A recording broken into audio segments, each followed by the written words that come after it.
So I figured I would come up and do another vlog because I wanted it to be, seeing it was the first vlog that I made, I wanted to put the flag in the ground to say that I'm going to be committed to this and do it quite regularly. So that includes doing it including 2 times a day on some days, obviously not every day. So I'm not sure how often I'll come up, but I thought it was about time to face the camera. Talk about any kind of issue. I'm not sure what I wanted to talk about today, but I did just come up just to get it done. Sitting in front of a camera is an interesting phenomenon. It's a lot of things you only see on camera and a lot of things you never see on camera. I think there's an actual physics equation that you can write down for that. It's about alignments of different possibilities and occurrence of technology. Obviously, if you have a distortion in the field, the camera's not going to pick it up, and some like rings of ether or what have you sometimes cause bugs to happen on the software and the devices, the hardware. So, often miracles aren't seen, or when they are seen, they're thought to be CGI, or AI generated now, I guess. And there's a lot of things that are AI generated and CGI that are taken as real, and nobody really seems to question. Just take it for granted because it was overlooked at the time. Sometimes it gets found out years later. Yeah, pretty interesting. It's an interesting phenomenon because people recognise it to have like a self or a future self, or a whole autism full of onlookers, like an absolute crowd of people just watching and looking at a guy talking on the side of the road and the side of the footpath. The footpath is just a path. Footpath, like graffiti. A lot of graffiti off the side of the road.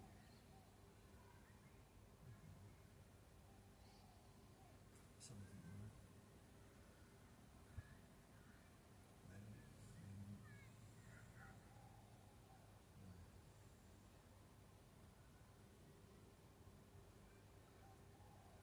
Everything is a bit of canvas. Even a piece of text that's written down on the paper is a blank canvas. It's talking about the blank canvas.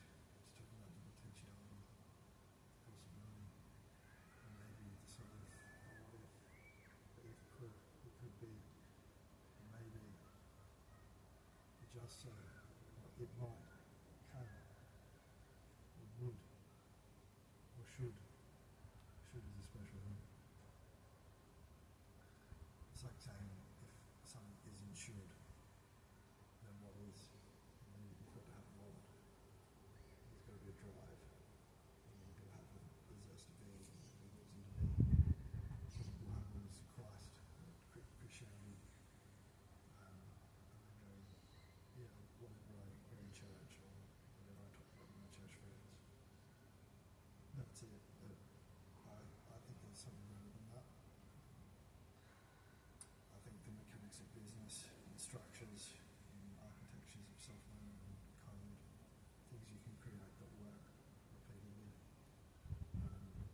mathematics, things that you can have millions of people use on a day-to-day basis, and even the software on YouTube is created by somebody, and you can't expect them not to resell that at that stage when they're that big. And it gets to be worth more than $1 billion, they will sell that. So they just sell it to the highest bidder for the best product, and what they're making makes it easy for them. Even if it's a tractor or a digger or a bomb, the person who's easy, then they should be doing it. And when they're making something that's really big and hefty, the reason it's so complicated now is because they've built it out of complexity from the past.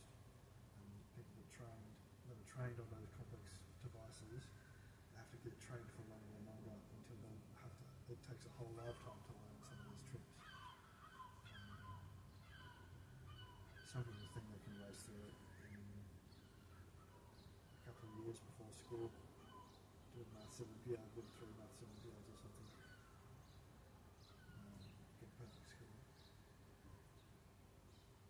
and then you're accomplished, so you know everything that you can learn, and you can do anything you can't do, and then all of a sudden your responsibility is on you to do something. The weight of that responsibility is often felt as a worrying or a buzzing or a shifting or a twitch or a stutter. And it's just this weight of a worrying responsibility that you've got something to show for yourself, or you have to show for yourself something. Whatever you are is nothing unless you've built something with it. If you're not participating in a coherent sense, then you have to be to blame, or it's like this whole trauma, existential trauma that we have when we consider the should and the responsibility and ought to be.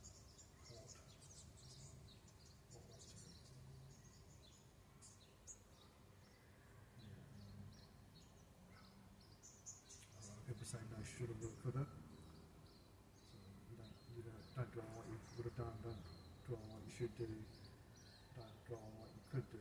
Just do it. And I think, well, yeah, that is true. But you're not going to know what's out there until you've had a look at what could. And if you don't know what could, you don't know what would. And once you know what would, you know what should. And what should is like self-defense, a right to challenge those who challenge you verbally, a right for things to deteriorate out of a lack of common sense rather than to deteriorate out of anger or violence.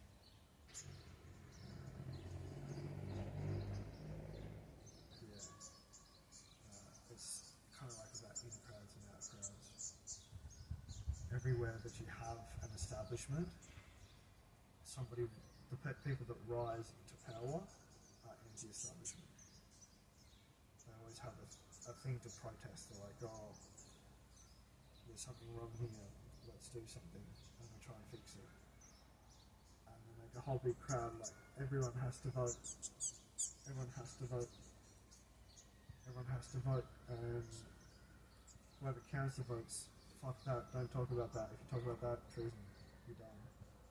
And, okay, I won't talk about it, but if that's where you're going with that, then I guess we don't have a choice anymore. And so, if you have to vote, why is it that we're voting on something that needs to be done when most of what you think needs to be done is done the wrong way? Like having all these different social services that pay somebody to do something and it doesn't help. It's actually getting worse. And people are complaining more and more. They don't have a tolerance for the pain that's in the world. They want more progress instead of, well, if you were to study the apex of history, you would need to regress into history and study all the components that built history up. And there is always more regress than progress. Progress happens one step at a time. Regress happens infinite steps all at once. So you can always regress more than you can progress. And sometimes your idea of progress is somebody else's idea of regress. and the boundaries between those two really depend on what life you've lived and who you are. Because futuristic to you might mean stainless steel and rocket ships and robots. But futuristic to me is like elves and unicorns and cat people and living for 10,000 years. That's futuristic to me. And yeah, I think like looking at the grasses around me, you can see the grass here. That's temporal. To progress that is only to rush something that can take time, and to regress that is to disregard it and to not look after it. This place hasn't been that looked after. It's probably my fault because I don't participate as much as I should, but nobody else has done that in the past, so I don't see why I should be the one to just mow the lawns of public property. It's not really I'd probably actually get in trouble for doing something like that. So that kind of idea of progress is really just like, it's better just to sit nice and think, man. We're here to talk. The more you talk about things, the more you get off your chest, the more we deal with the pain, loss, grievance, worry, mourning, unfaithfulness, judiciariness, judgment, atonement, sacrifice, being, loving, kindness, caring, justice, doing, being, loving, caring, wanting, needing.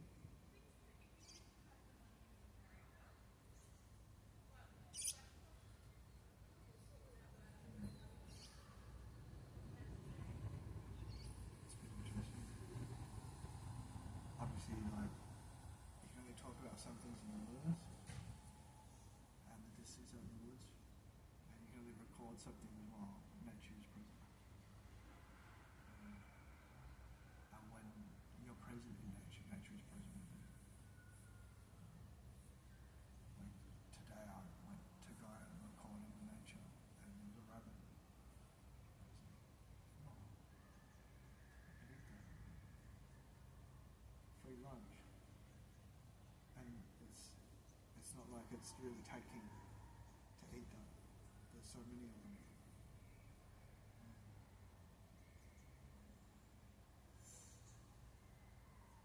It was a good meal. Needs a lot of salt though.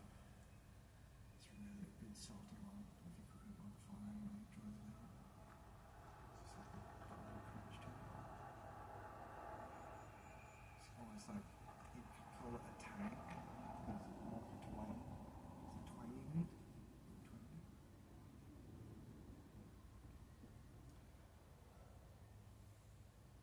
They call it game meat, but I'm calling it twangy because I think that's different. Oh, mushroom. No way. It's mushroom. I should be working something else.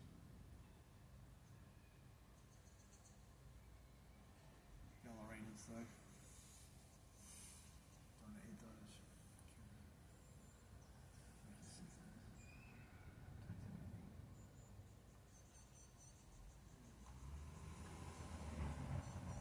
It's a question of doing things on camera and off camera, out in the woods, in the bush.